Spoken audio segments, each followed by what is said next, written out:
नमस्कार मित्रांनो, आज आपण बघणार आहोत ॲव्हरेज कन्सेप्ट. पण ही जी कन्सेप्ट आहे ही आहे प्युअरली ॲव्हरेजची नाही, तर याच्यासोबत थोडीशी आपल्याला भेसळ करायची आहे. भेसळ करायची म्हणजे काय म्हणायचं आहे सर तुम्हाला?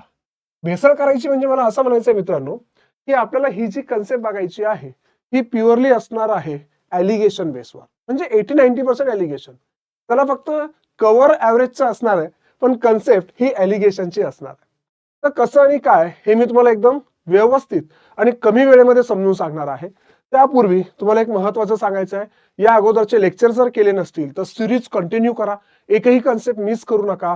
हे फक्त ॲव्हरेज पुरतीच नाही, सगळ्या टॉपिकच्या कन्सेप्ट तुमच्या क्लिअर झाल्या पाहिजे. या प्लेलिस्टचा आणि युट्यूबचा जास्तीत जास्त फायदा सगळ्यांनी करून घ्यायचा आहे. चला आपण चलूया ॲलिगेशन कन्सेप्टकडे. आता बघा, जर मी तुम्हाला असं म्हटलं एका क्लासमध्ये 20 गर्ल्स होते, ओके, आणि नंबर ऑफ बॉईज जे होते ते होते 30. 20 गर्ल्स होते एका क्लासमध्ये आणि नंबर ऑफ बॉईज 30 होते. आणि 20 गर्ल्सची जी ॲव्हरेज आपल्याला दिलेली आहे ती आहे 25 आणि 30 बॉईजची ॲव्हरेज जी आपल्याला दिलेली आहे ती आहे 28. तर मग आपल्याला विचारलं जाईल गर्ल्स प्लस बॉईज दोघं मिळून ॲव्हरेज काय असेल. ठीक आहे, किंवा आपण एकदा फक्त याचं डिटेल ॲनालिसिस करून घेऊया. इकडे जर बघितलं आता पहिल्यांदा आपण दोघांचे मिळून कंबाईन ॲव्हरेज काढूया. 25 इंटू 20 हे मला भेटतं 500. 28 एक 84 म्हणजे आपला भेटतं 840. दोघांची जर ऍडिशन केली 1340. टोटल नंबर ऑफ स्टुडंट्स आम्हाला दिसतं आहे 50. 0 कॅन्सल होत आहे. तर हे तर 26.8 ही झालेली आहे दोघांची मिळून ॲव्हरेज.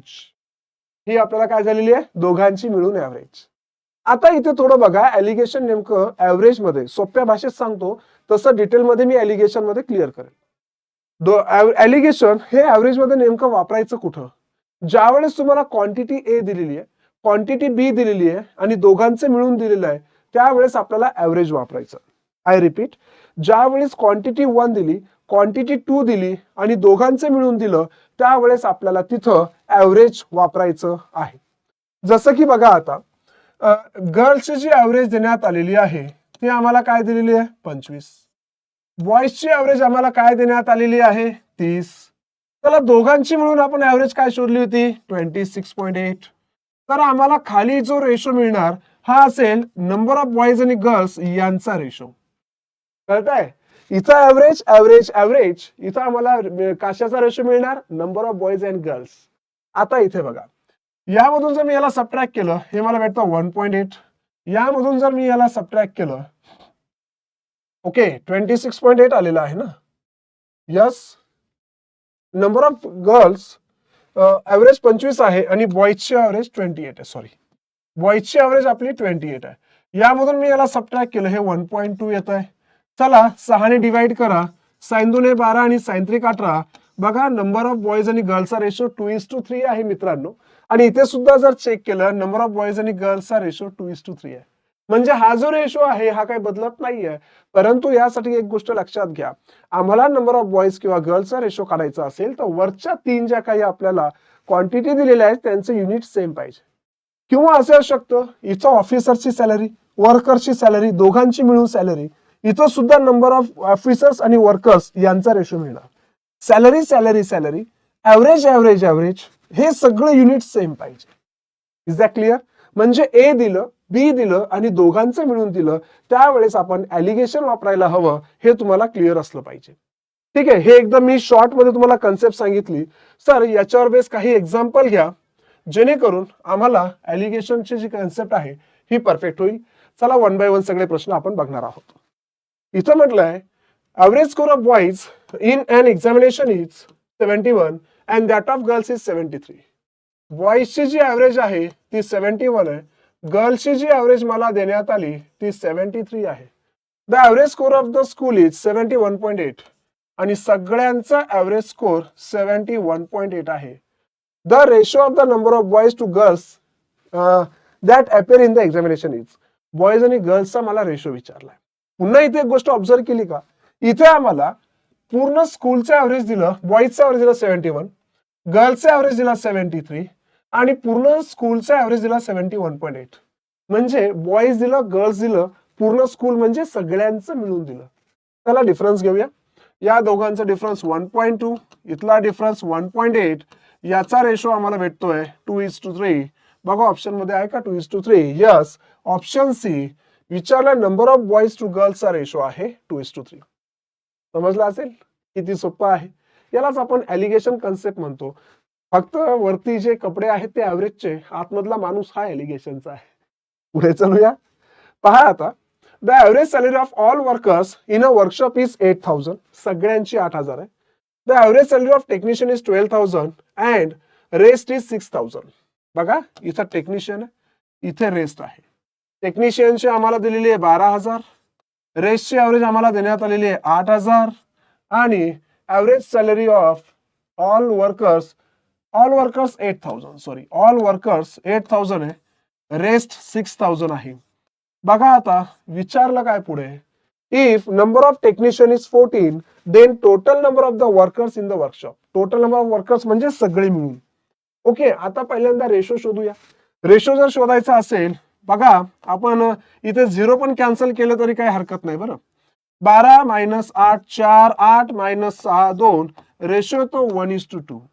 बरं, एकची किंमत आपल्याला काय दिलेली आहे 14, तर दोनची किंमत काय असणार आहे 28. तर टोटल मिळून जे असणार आहे 28 + 14, तर हे आम्हाला भेटतं 42. बघा ऑप्शन मध्ये 42 आहे. ऑप्शन ए हे आपलं राईट आन्सर आहे.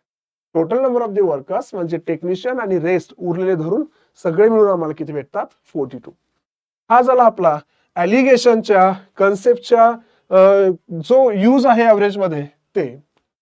The average monthly salary of employees consisting of officer and worker of organisation is 3,000. Sorry, बघा the average salary of consisting of officers and workers या सगळ्यांची मिळून ऍव्हरेज आम्हाला दिलेली आहे 3,000. The average salary of officer is 10,000 and that of worker is 2,000. तर विचारलं, if there are total 400 employees in organization, find the number of officers and workers separately. Officers आणि workers separately शोधायचे. इथे जर तुम्हाला रिड्यूस करता येत असेल तर हे 3-0 3-0 3-0 कट करा. बघा हा येतोय 1 आणि हे आम्हाला भेटतंय 7. टोटल किती आहेत रे 400 एम्प्लॉई आहे. 7 आणि 1 8. 8 या रेशोची किंमत आम्हाला 400 दिलेली आहे. एकाची किंमत 50 येते 400/8 आणि 7 ची किंमत आम्हाला भेटते 350. म्हणजेच ऑफिसर्स आहे 50 आणि वर्कर्स आहे 350. 50 and 350. ऑप्शन ए आपला राईट आन्सर आहे. आता कळालं असेल एलिगेशनचा यूज कसा करायचा. पुढे चलूया. In a school with 600 students, average age of the boys is 12 years and that of girls is 11 years. And if the average of the school is 11 years 9 months, then number of the boys in the school is. Okay, total देण्यात आलेलं आहे. बॉईजचं average वेगळं, गर्ल्सचं average दिलेलं वेगळं आणि दोघांचं मिळून दिलेलं आहे. बरं, इथं दोघांचे मिळून 11 years 9 months म्हटलंय. या 9 महिन्याला आपल्याला इयर्स मध्ये जर कन्वर्ट करायचं असेल तर 9/12 हे तर 0.75 इयर्स. म्हणजे याला आपण म्हणू शकतो ऍव्हरेज एज ऑफ बॉईज 12 आहे, गर्ल्स 11 आहे आणि सगळ्यांचं मिळून 11.75 आहे. चला याचा डिफरन्स 0.25 आहे आणि याचा डिफरन्स 0.75 आहे. दोघांचा रेशो 3:1 आहे. तर त्यांनी टोटल 600 स्टुडंट्स आहे. टोटल रेशो किती आहे 4. 4 ची किंमत मला देण्यात आली 600. तर विचारलं find the number of the boys in a school. Number of boys म्हणजे मला 3 ची किंमत काढायची. याच्या 150 टाइम्स आहे, याच्या 150 टाइम्स करा, 15 × 45. तर number of the boys in a school is 450. Number of boys किती आहे 450. क्लिअर होत आहे. असंच करायचं, पटपट होऊन जातं बघा. चला पुढचा प्रश्न. आता एलिगेशनचा वापर तर कळायला पाहिजे की हो. एलिगेशन फक्त शिकून राहायचं नाही ना, त्याचा यूज सुद्धा आम्हाला समजला पाहिजे की आपल्याला याचा वापर कसा करायचा आहे. इथे तुम्हाला एलिगेशनचा एक सुंदर असा वापर दाखवतो. बघा पुन्हा सांगतो, एलिगेशन कुठे वापरायचं. ए दिलं, बी दिलं, दोघांचं मिळून दिलं, तिथे एलिगेशन. आता या प्रश्नाला लागणारा वेळ आहे, त्याचं ऍप्लिकेशन बघा किती सुंदर आहे. A cricketer whose bowling average is 12.4 runs per wicket, runs per wicket, takes 5 wickets for 26 runs and thereby decreases his average by 0.4. The number of the wickets taken by him till last match was. आता इथे थोडं बघा, एक bowler होता, त्याची bowling average होती 12.4. अगोदरची जी inning होती त्याची एव्हरेज 12.4 होती.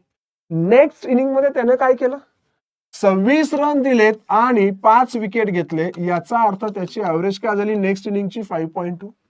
हे अगोदरच्या इनिंगची दिली 12.4, नेक्स्ट इनिंगची एव्हरेज मला दिली 5.2 आणि याच्यामुळे काय झालं, एव्हरेज डिक्रीज झाली. दोघांची मिळून जर पाहिलं एव्हरेज डिक्रीज झाली कितीने, 0.4 ने. म्हणजे 12.4 वर जर 0.4 डिक्रीज होती म्हणजे दोघांची मिळून ती आता एव्हरेज येते. नेक्स्ट इनिंग मिळून जी एव्हरेज येते ती 12 येते. समजला असेल प्रश्न. बघा, अगोदरची जी दिली होती एव्हरेज आम्हाला 12.4 होती. नेक्स्ट इनिंग मध्ये काय केलं त्यानं, 26 रन दिले, 5 विकेट घेतल्या. म्हणजे त्या इनिंगची एव्हरेज काय झाली, रन्स पर विकेट 5.2. अगोदरची 12.4 नंतर 5.2, दोघांची मिळून काय झाली 12, कारण की दोघांची मिळून एव्हरेज 0.4 ने कमी झाली. मग आता जर इथे बघितलं एलिगेशन अप्लाय जर केलं, हे आपल्याला किती भेटतंय 6.8, हे आपल्याला किती भेटतं 0.4. चला याचा रेशो आम्हाला भेटतो 17:1. बरं, आता या मॅच मध्ये किती विकेट घेतल्या असं म्हटलं त्यांनी, 5 विकेट्स. या न्यू मॅच मध्ये 5 विकेट्स घेतल्या, ही न्यू आहे. ओके, या न्यू मॅच मध्ये 5 विकेट्स घेतला, एकाची किंमत 5 आहे, तर 17ची किंमत काय येणार 85 आणि टोटल मिळून त्याने जे विकेट्स घेतल्या त्या किती असणार आहे 90. ऑप्शन सी राईट आन्सर आहे. मित्रांनो, हे आहे तुमचं एलिगेशनचा वापर. तुम्हाला एलिगेशनचा प्रॉपर यूज करता आला तर हे प्रश्न सेकंदात होतात. Question number 6. Next question. The averages of the group of persons going for picnic is 16 years. 20 new persons with an average of 15 years join the group on the spot, due to which their averages becomes 15.5 years. बघा, सुरुवातीला काहीतरी लोक चालले, त्यांची average 16 years होती. नवीन 20 लोक आले, त्यामुळं त्या 20 लोकांची एव्हरेज काय होती 15 इयर्स. नवीन 20 लोक आले, त्यांची एव्हरेज 15 इयर्स होती. यामुळे या दोघांची मिळून एव्हरेज काय झाली 15.5. The number of the persons initially, म्हणजे हे किती लोक गेले होते ते शोधायचं आहे. आता बघा, हे किती लोक होते 20, हे आम्हाला माहित नाही, लेट्स से हे एक्स आहे. बरं, एक्स लोकांची एव्हरेज 16 आहे, 20 लोकांची एव्हरेज 15 आहे, दोघांची मिळून एव्हरेज 15.5 आहे. मग आता जर मी डिफरन्स घेतला 0.5 येत आहे, म्हणजे 1:1. सुरुवातीला जर नंतरचे 20 लोक असतील तर सुरुवातीला सुद्धा 20% गेलेले आहेत. ऑप्शन सी राईट आन्सर आहे. 1:1 रेशो आहे. तर याचा राईट आन्सर काय असला पाहिजे, ऑप्शन सी. 1:1 मुळे हे 20, तर हे सुद्धा 20. नेक्स्ट, चला. तर असे काही प्रश्न आपण आता पाहिले होते.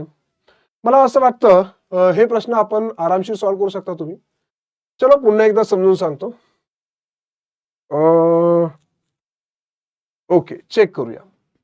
The average salary of entire persons in the company is 5 to 5. Entire person म्हणजे सगळे मिळून 525. If the salary of 24 supervisor, if average salary of 24 supervisor of the company 600. Supervisor आहेत, यांची ॲव्हरेज काय देण्यात आली 600. And the average salary of the rest worker is 480. बघा, हे सुपरवायझर आहेत आणि हे वर्कर आहेत. आता आपण यांचा जर डिफरन्स घेतला, हे मला किती भेटतंय 45, हे मला किती भेटतंय 75. रेशो येतो 3:5. बरं, सुपरवायझरची संख्या किती आहे 24 सुपरवायझर आहे. 24, 3 म्हणजे 24 असेल तर 5 म्हणजे 40 नसणार का हो, कारण की हे 24 हे 40 आहे. Find the total number of the workers. Total number म्हणजे यांची बेरीज करा. उत्तर काय येत आहे 64. ऑप्शन ए राईट आन्सर आहे. काय केलंय मी, सिंपल वे मध्ये एलिगेशन. ओके, वेळ वाया घातलेला नाहीये. चलो, एक लास्ट क्वेश्चन आणि एलिगेशनचा पुन्हा एक वापर देतोय. In a class of 50 student, number of the girls and boys are in the ratio 2:3.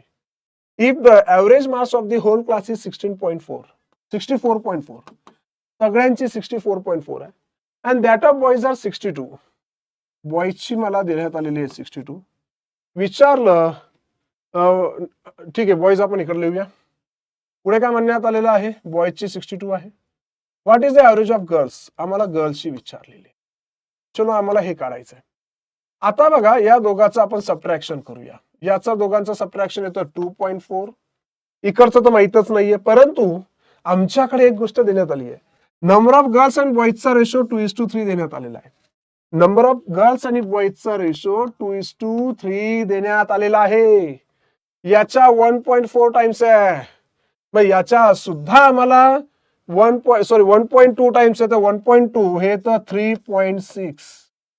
आता बघा मधली जी व्हॅल्यू आहे ना, हिच्यापेक्षा मोठी आहे म्हणजे हिच्यापेक्षा लहान असणार. म्हणजे ही 64.4 पेक्षा 3.6 ने जास्त असली पाहिजे. कारण की बघा ही व्हॅल्यू कशी असते, एकापेक्षा मोठी असेल तर दुसऱ्यापेक्षा लहान असते. तर 62 पेक्षा मोठी आहे म्हणजे याच्यापेक्षा लहान. म्हणजेच यामध्ये जर मी 3.6 ऍड केले, 3.6 ऍड केले तर नंबर मला येतं भेटतंय ऍव्हरेज मार्क्स ऑफ गर्ल्स. चला हे ऍड जर केलं तर आपला आन्सर येत आहे 68. 68 ऑप्शन डी राईट आन्सर. अशा प्रकारे आपण हे सगळे प्रश्न सॉल्व्ह केलेत. अपेक्षा ठेवतो सर्वांना हे लेक्चर आवडलं असेल तर नक्की चॅनलला सबस्क्राईब करायला विसरू नका. नवीन असाल तर हे चॅनलच्या सगळ्या कन्सेप्ट पाहत चला. जेवढे काही टॉपिक्स तुमच्यासाठी मी या चॅनलवर ठेवलेत याचा पुरेपूर फायदा घ्या मित्रांनो. महाराष्ट्रातील सगळ्यात बेस्ट चॅनल तुमच्या समोर आहे, जिथं तुम्हाला भरपूर कन्सेप्ट क्लिअर होणार. आणि सेकंड महत्वाची गोष्ट, सर पीडीएफ कुठे मिळणार, तर काही हरकत नाहीये, या टेलिग्राम चॅनलवर तुम्हाला पीडीएफ मिळणार आहे. या टेलिग्राम चॅनलची लिंक डेस्कटॉपवर ठेवण्यात, आपले डेस्कटॉप म्हणतो, डिस्क्रिप्शन मध्ये ठेवण्यात आलेली आहे. तिथे जाऊन तुम्ही टेलिग्राम चॅनल आपलं जॉईन करायचंय आणि तिथे फक्त नाव टाकायचंय percentage concept.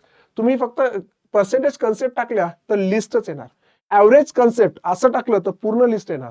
Ratio proportion concept सगळ्या पीडीएफची लिस्ट येणार. ओके, 1 2 3 4 जेवढे सेशन झाले सगळ्या तुम्हाला पीडीएफ विथ सोल्युशन तिथे भेटणार आहे. तो याचा फायदा घ्या. युट्यूबला सबस्क्राईब करायला विसरू नका आणि टेलिग्राम चॅनल आवर्जून जॉईन करा. इथंच थांबतोय. Thank you so much. Bye bye. Love you guys.